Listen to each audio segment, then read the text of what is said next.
G20, the BRICS, the Arab League, the Organization of Islamic Cooperation, the whole world is saying we want peace, no more of these wars on behalf of an untenable Israeli policy.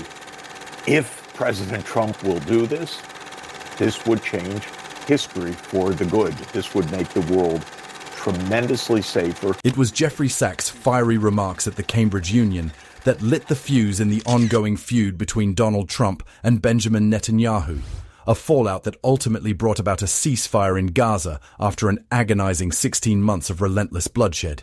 Sachs, never one to sugarcoat his words, praised Trump for ignoring the powerful Israeli lobbyier move many considered political suicide and focusing instead on saving lives. He argued this approach wasn't just humanitarian but pragmatic, even for the long-term survival of Israel itself.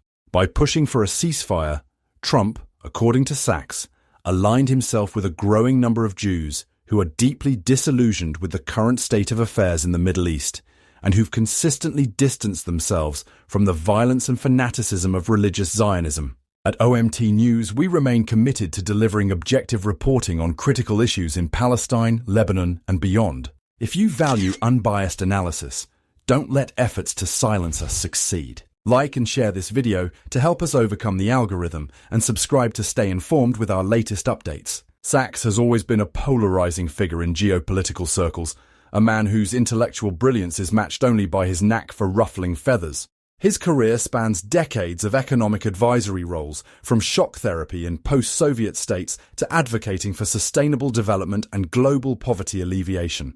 Yet, his outspoken nature and willingness to challenge entrenched powers, like the US deep state or the Israeli political elite, have made him both a respected thinker and a target of criticism. His comments about the Israeli lobby and the alleged genocide in Gaza are not new territory for him. They're part of a long pattern of challenging the narratives that dominate Western foreign policy. Love him or loathe him, Sachs knows how to cut to the heart of the matter, and his Cambridge remarks were no exception. The ceasefire, Sachs suggested, wasn't just a victory for Palestinians, but a seismic shift in the broader geopolitical landscape. He framed it as a win for anti-war Israelis, who are increasingly voicing their opposition to the endless cycle of violence that's come to define Israel's policies in Gaza and the West Bank. But his most provocative claim was that the real victor wasn't just Palestine, it was Iran. According to Sachs, Iran, often painted in the West as a pariah state, has positioned itself as the last true bastion of resistance against Israeli dominance in the Middle East. He went further, arguing that Iran managed to hand Israel a defeat in Gaza without needing nuclear weapons, purely through its support for Palestinian resistance and its ability to challenge Israel's hegemonic aspirations. Of course, such a claim isn't without controversy. Iran's support for groups like Hamas is a well-documented and polarizing issue. Critics argue that this backing exacerbates violence and undermines efforts for peace, while supporters see it as a necessary counterbalance to Israel's military might and its occupation of Palestinian territories. Sachs' perspective that Iran's role in the region is pivotal to resisting what he sees as Israeli aggression flies in the face of the mainstream narrative. It's a bold argument, but it's one that forces a rethink of the simplistic good versus evil lens through which Middle Eastern conflicts are often viewed in the West. We may see a historic change sooner than we think because ministers Ben-Gvir and Smotrich are threatening to resign from the Netanyahu government. As I understand it, that might bring him under the 61 votes he needs in the Knesset, which will collapse his government and force elections in Israel. People should understand who Ben-Gvir and Smotrich are.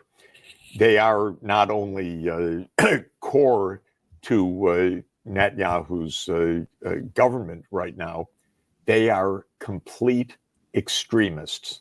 They are the ones that say, without any scruples, without any recognition of international law or any morals, as I would say it, we will control everything all of the occupied lands, annex them, push out the Palestinians, the ones that aren't killed under the U.S. bombs that the U.S. has been giving to us under Biden, to kill tens of thousands of innocent women and children, destroy the hospitals, destroy the infrastructure of Gaza. Those are the two that have been the most extremist in the government. If they leave because they can't even accept a ceasefire, this is what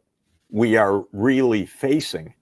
And during the Biden administration, it was that extremism that was U.S. foreign policy until today, until even Blinken asked about this in his recent interview. He said, I can't see anything wrong with what Israel was doing, basically. They were just defending themselves. No, what they were doing was destroying a population in order to assert full illegal control over occupied territories and to prevent a state of Palestine living in peace side by side with Israel. That's what they were doing. So if these two leave, this is the breakthrough. Chris, I'd like you to look for that clip of Secretary Blinken being asked about, by the New York Times reporter, are you worried that history will view you as having presided over genocide while Professor Sachs and I speak? Was Benjamin Netanyahu involved in the assassination of Yitzhak Rabin? Oh, I don't think so. I don't know. I don't think so. But what I do believe is that the extremism and the zealotry was responsible for the death of a peacemaker, because Yitzhak Rabin was the last prime minister of Israel that really tried to have a state of Palestine and a state of Israel as the basis of peace. And he was killed not by an Arab jihadist. No, he was killed by a Jewish zealot of the kind that is in power today. And many of the political supporters of the government in power today, one could say, cheered or approved, some even celebrated the death of a peacemaker. Well, this is known throughout history. I don't think Netanyahu, God forbid, but it wouldn't cross my mind that he himself played any role in that. But the extremism in Israel became real.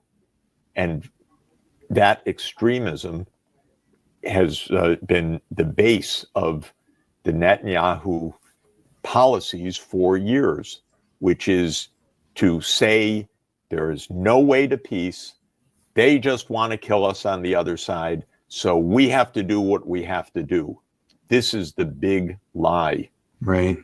Which has brought us so many of these wars. And of course, have normal relations with Israel. We can end this bloodshed, but it requires a state of Palestine living in peace next to the state of Israel. This is what all of the world has been saying for years, except the government of Israel under Netanyahu and the United States government, which under Biden did every single thing that Netanyahu said. And so we gave up our foreign policy. Israel under Netanyahu pursued a radical foreign policy. War has spread. Netanyahu was betting that when President Trump comes in, not only will the war spread, but the United States will go to war against Iran. That's the last one on Netanyahu's list that the United States hasn't fought so far. But what President Trump will hear from every country in the region, from the Saudis, from all of the countries in the Gulf, from Egypt, from Jordan, from the new government in Lebanon, from Turkey, and from Iran. Yes, from Iran. I know it because I hear it directly in my conversations with the leadership of that country. There can be peace. There can be normal relations with Israel, but only with a state of Palestine alongside Israel so that the region can go to peace.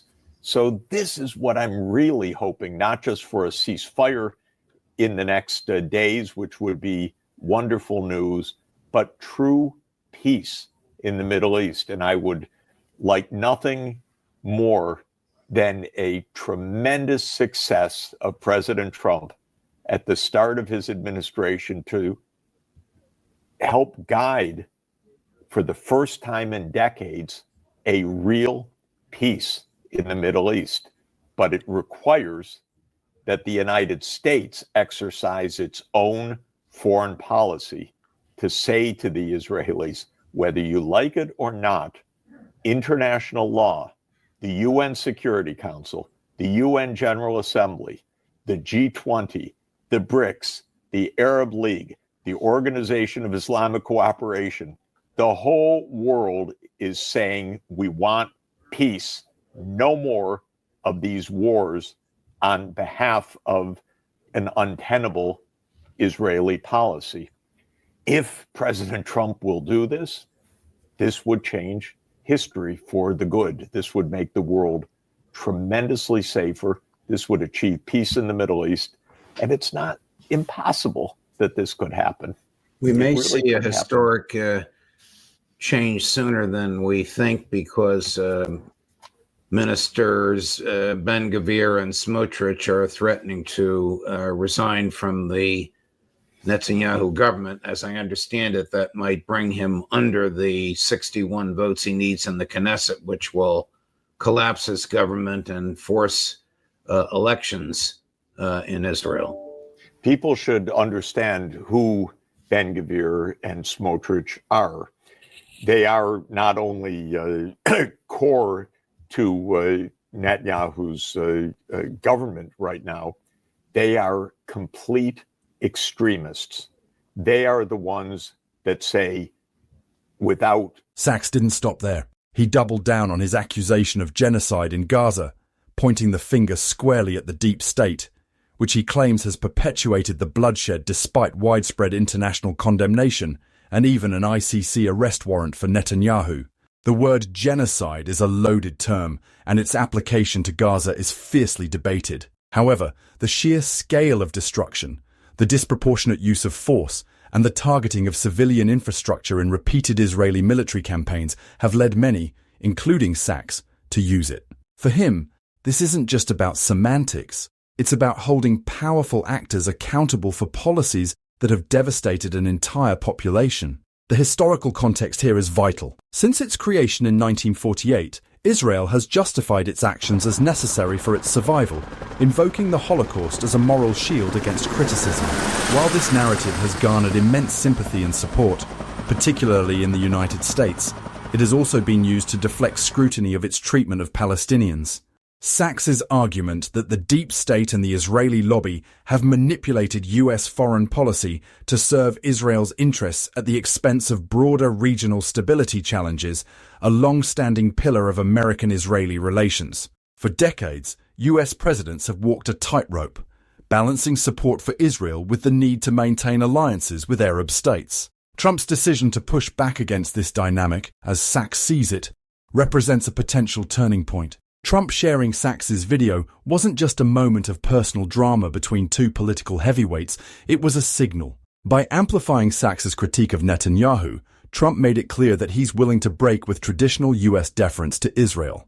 This has far-reaching implications. For Israel, it raises the specter of losing its most powerful allies' unconditional support. For the Middle East, it opens the door to a new balance of power, one where countries like Iran might gain more influence. And for Palestinians, it offers a glimmer of hope that their plight is finally being recognized on the world stage, even if only indirectly. Yet, the question remains, was this ceasefire a genuine step towards peace, or just another pause in an endless cycle of violence? Saks's argument that Trump has demonstrated a willingness to challenge Israeli extremist antics is compelling, but the reality is that the underlying issues remain unresolved. The occupation, the blockade of Gaza, the expansion of settlements, none of these have been addressed in any meaningful way.